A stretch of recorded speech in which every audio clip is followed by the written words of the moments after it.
Hi friends, welcome to my channel. +2 കഴിഞ്ഞതിന് ശേഷം aviation ഫീൽഡിൽ ഒരു കരിയർ ആഗ്രഹിക്കുന്ന ഒരുപാട് പേരുണ്ട്. പ്രത്യേകിച്ചും +2വിന് ശേഷം എങ്ങനെയാണ് ഒരു ക്യാബിൻ ക്രൂ, ഫ്ലൈറ്റ് അറ്റൻഡന്റ് അല്ലെങ്കിൽ എയർ ഹോസ്റ്റസ് ആകുന്നത് എന്ന് ഒരുപാട് പേർക്ക് സംശയമുണ്ട്. അങ്ങനെയുള്ളവർക്ക് വേണ്ടിയാണ് ഇന്നത്തെ video. Welcome back to my channel. After +2 എങ്ങനെ ഒരു ക്യാബിൻ ക്രൂ ആകാം, അതിന് പ്രത്യേകിച്ചൊരു കോഴ്സ് എടുത്ത് പഠിക്കണമോ, എന്താണ് ഒരു ക്യാബിൻ ക്രൂ ആകാനുള്ള യോഗ്യത എന്ന് ഇപ്പോഴും പലർക്കും അറിയില്ല. ആദ്യം തന്നെ മനസ്സിലാക്കേണ്ടത്, ക്യാബിൻ ക്രൂ ആകാനുള്ള എലിജിബിലിറ്റി ഓരോ എയർലൈൻസും, ഒട്ടുമിക്ക എയർലൈൻസും ചോദിക്കുന്നത് ഹയർ സെക്കൻഡറി സർട്ടിഫിക്കറ്റ് ആണ്. അതായത് +2 യോഗ്യതയാണ് എല്ലാ എയർലൈൻസും തന്നെ ക്യാബിൻ ക്രൂ ആകാനുള്ള എഡ്യൂക്കേഷണൽ ക്വാളിഫിക്കേഷനായി ചോദിക്കുന്നത്. അല്ലാതെ അതിൻ്റെ കൂടെ അഡീഷണൽ ആയിട്ടൊരു കോഴ്സ് വേണമെന്നൊന്നും എയർലൈൻസ് ഡിമാൻഡ് ചെയ്യുന്നില്ല. അതുകൊണ്ട് തന്നെ +2 യോഗ്യതയുള്ള ഒരാൾക്ക് ബാക്കിയുള്ള യോഗ്യതകൾ കൂടി ഉണ്ടെങ്കിൽ നിങ്ങൾക്ക് ക്യാബിൻ ക്രൂ വേക്കൻസിയിലേക്ക് അപ്ലൈ ചെയ്യാവുന്നതേ ഉള്ളൂ. അതുകൊണ്ട് തന്നെ minimum educational qualification two become A cabin crew higher secondary education ആണ്. +2 ഉള്ളവർക്ക് ക്യാബിൻ ക്രൂ ആകാനുള്ള എല്ലാ യോഗ്യതകളും ഉണ്ടെങ്കിൽ നിങ്ങൾക്ക് ഡയറക്റ്റ് +2 കഴിഞ്ഞതിന് ശേഷം എയർലൈൻസിൽ അപ്ലൈ ചെയ്യാവുന്നതേ ഉള്ളൂ.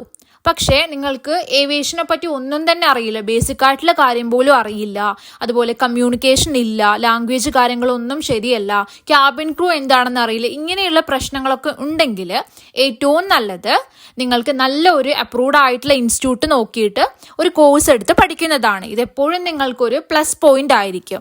ക്യാബിൻ ക്രൂ ആകാനുള്ള യോഗ്യതകൾ ഉണ്ടെങ്കിൽ നിങ്ങൾക്ക് +2 ഉള്ളവർക്ക് എയർലൈൻസിൽ അപ്ലൈ ചെയ്യാവുന്നതാണ്. വേക്കൻസി വരുമ്പോൾ ഓരോ എയർലൈൻസും ചെക്ക് ചെയ്യുക, അതിൽ വേക്കൻസി കണ്ടാൽ അപ്പോൾ തന്നെ അപ്ലൈ ചെയ്യുക. പിന്നെ ഇന്റർവ്യൂ റൗണ്ട് ആണ്. അങ്ങനെ നിങ്ങൾക്ക് എല്ലാ കഴിവുകളും ഉണ്ടെങ്കിൽ സെലക്ട് ആകുന്നതാണ്. എന്തൊക്കെയാണ് ഇനി ക്യാബിൻ ക്രൂ ആകാനുള്ള യോഗ്യത, ആർക്കൊക്കെ ആകാമെന്ന് നോക്കാം. ക്യാബിൻ ക്രൂ ആകാനുള്ള റിക്വയർമെന്റ്സ് ഓരോ എയർലൈൻസിലും മാറ്റമുണ്ട്. ചില എയർലൈൻസിൽ ഹൈറ്റ് 155 ആണ് ചോദിക്കാറുള്ളത്. പക്ഷെ മറ്റ് എയർലൈൻസിൽ 160, 158 ഒക്കെ വേണ്ടിവരും. അങ്ങനെ ഓരോ എയർലൈൻസിലും ചെറിയ ചെറിയ മാറ്റമുണ്ട്. അപ്പം കോമൺ ആയിട്ട് വരുന്ന യോഗ്യതകൾ, റിക്വയർമെന്റ്സ് എന്തൊക്കെയാണെന്ന് നോക്കാം. ആദ്യത്തെ കണ്ടീഷൻ എന്ന് പറയുന്നത് ഹൈറ്റ് ആണ്. ഹൈറ്റ് ഉള്ളവർക്ക്, നല്ല ഹൈറ്റ് ഉള്ളവർക്ക് ഈ ക്യാബിൻ ക്രൂ ആകാൻ വേണ്ടി സാധിക്കൂ. ഉയരമില്ലാത്തവർക്ക് ആകാൻ സാധിക്കില്ല.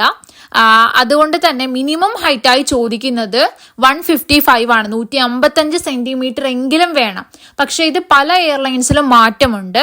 ചില എയർലൈൻസിൽ 155 ആണെങ്കിൽ മറ്റ് എയർലൈൻസിൽ 158, 157, 160, 165 ഒക്കെ ചോദിക്കുന്നുണ്ട്. ഫീമെയിൽസിന്റെ കേസിലാണ് പറയുന്നത്.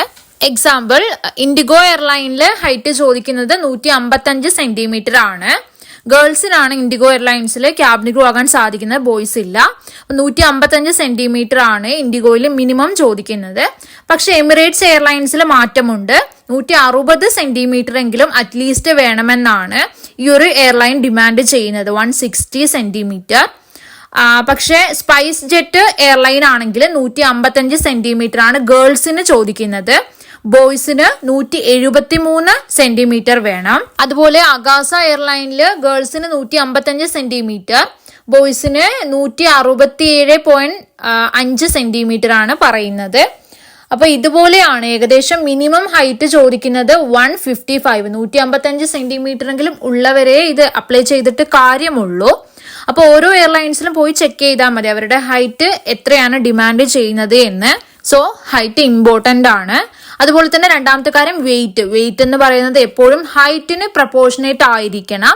BMI അതുപോലെ തന്നെ ഹൈറ്റ് ആനുപാതികമായിട്ടുള്ള BMI റേഞ്ച് ആയിരിക്കണം. അത് ഓരോ എയർലൈൻസിനും ചെറിയ ചെറിയ മാറ്റമുണ്ടാകും.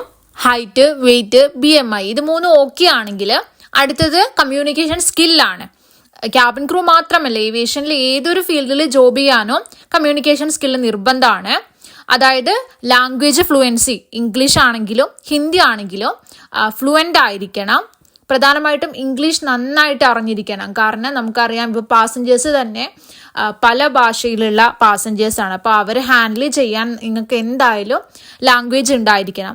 അതുകൊണ്ട് തന്നെ ഇംഗ്ലീഷ് ബെറ്റർ ആയിരിക്കണം. അതുപോലെ തന്നെ ഹിന്ദി ബേസിക് ആയിട്ടെങ്കിലും അറിഞ്ഞിരിക്കണം. എന്നാലേ നിങ്ങൾക്ക് ഇൻ്റർവ്യൂ ക്രാക്ക് ചെയ്യാൻ പറ്റുകയുള്ളൂ. പല എയർലൈൻസും ഇൻ്റർവ്യൂവിൽ ടെസ്റ്റ് ചെയ്യുന്നുണ്ട് ഹിന്ദി ബേസിക് ആയിട്ടെങ്കിലും അറിയുമോ എന്ന്.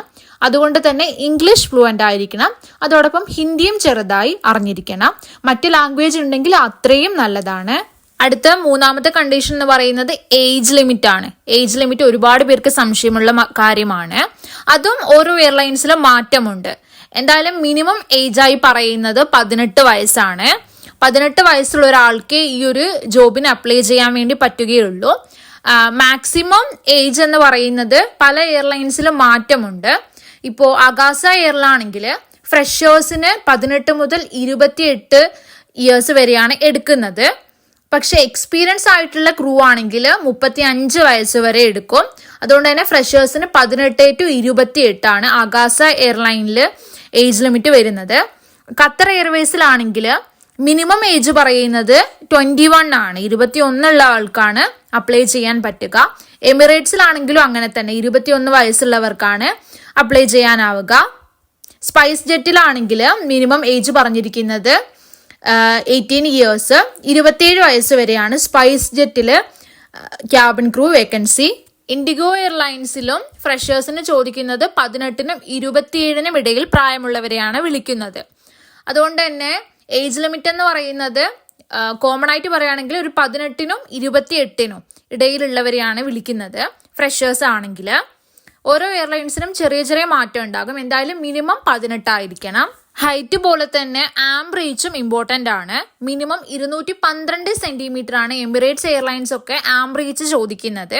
ഹൈറ്റ് പോലെ തന്നെ ആംബ്രീച്ചും ഉണ്ടെങ്കിൽ നിങ്ങൾക്ക് ഈ ഒരു ജോബിൽ സെലക്ട് ആവുകയുള്ളൂ. അപ്പോൾ അതും നിങ്ങൾ ചെക്ക് ചെയ്യണം.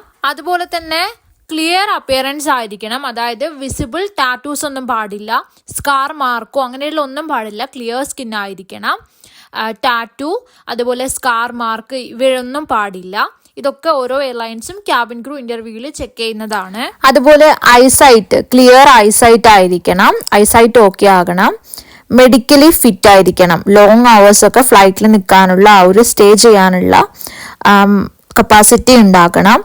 ഗ്രൂമിംഗ് ആണെങ്കിലും പ്രോപ്പർ ഗ്രൂമിംഗ്, വെൽ ഗ്രൂം ആയിരിക്കണം. അതുപോലെ പ്ലസന്റ് ആയിട്ടുള്ള, പോസിറ്റീവ് ബോഡി ലാംഗ്വേജ് ഉള്ള, കോൺഫിഡന്റ് ആയിട്ടുള്ള ഒരാളാണെങ്കിൽ പെട്ടെന്ന് നിങ്ങൾക്ക് സെലക്ട് ആവുകയുള്ളൂ.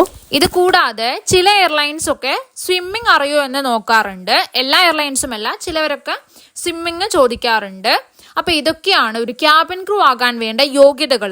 +2 ഉള്ള ഒരാൾക്ക് ഈ പറഞ്ഞ യോഗ്യതകളും നല്ല ഇന്റർപേഴ്സണൽ സ്കില്ലും കമ്മ്യൂണിക്കേഷൻ സ്കില്ലൊക്കെ ഉണ്ടെങ്കിൽ ഡയറക്റ്റ് വേക്കൻസി ഉള്ളപ്പോൾ അപ്ലൈ ചെയ്യുക, ഇന്റർവ്യൂ അറ്റൻഡ് ചെയ്യുക. ഇത്രയേ ഉള്ളൂ. അതിനു വേണ്ടി നിങ്ങൾക്ക് കോസ്റ്റ്ലി ആയിട്ടുള്ള കോഴ്സ് ഒന്നും എടുക്കേണ്ട ആവശ്യമില്ല. പക്ഷെ എങ്കിൽ കൂടി നിങ്ങൾക്ക് ഏവിയേഷൻ കോഴ്സ് പഠിക്കുന്നത് എപ്പോഴും നല്ലതാണ്. പക്ഷെ എപ്പോഴും എടുക്കുന്ന കോഴ്സ് അപ്രൂവ്ഡ് ആയിട്ടുള്ള ഇൻസ്റ്റിറ്റ്യൂട്ട് നോക്കി നല്ല സർട്ടിഫിക്കേഷനോട് കൂടിയ കോഴ്സ് എടുക്കാൻ വേണ്ടി ശ്രദ്ധിക്കുക. ഇതൊക്കെ ഓക്കെ ആണെങ്കിൽ, അതുപോലെ തന്നെ ഒരു പാഷനും കൂടി ഉണ്ടെങ്കിൽ നിങ്ങൾ നേരെ എയർലൈൻസിന്റെ വെബ്സൈറ്റിൽ പോവുക. വേക്കൻസി ഉണ്ടെങ്കിൽ അപ്പോൾ തന്നെ അപ്ലൈ ചെയ്തെടുക്കുക. ആദ്യം തന്നെ ഒരു നല്ല ഒരു CV അല്ലെങ്കിൽ റെസ്യൂം ഉണ്ടാക്കുക. അതുപോലെ തന്നെ വോക്കിൻ ഇന്റർവ്യൂസ് നടക്കാറുണ്ട്. കേരളത്തിലും കഴിഞ്ഞ 3-ന് കൊച്ചിയിൽ നടന്നിട്ടുണ്ടായിരുന്നു. അതുപോലെ കേരളത്തിന് പുറത്ത് ബാംഗ്ലൂർ ആണെങ്കിലും ഒരുപാട് നടക്കാറുണ്ട്. അപ്പൊ അങ്ങനെയുള്ള നോട്ടിഫിക്കേഷൻസ് നോക്കി നിങ്ങൾ അറ്റൻഡ് ചെയ്യുന്നതും നല്ലതാണ്. അല്ലെങ്കിൽ അപ്ലൈ ചെയ്തിട്ട് നിങ്ങൾക്ക് മെയിലിൽ ഫേസ് ടു ഫേസ് ഇന്റർവ്യൂവിന്റെ നോട്ടിഫിക്കേഷൻ ലഭിക്കും. അപ്പം നിങ്ങൾ അപ്ലൈ ചെയ്തെടുക്കുക. അപ്പോൾ ഈ ഒരു വീഡിയോ യൂസ്ഫുൾ ആയെന്ന് വിശ്വസിക്കുന്നു. Thank you so much.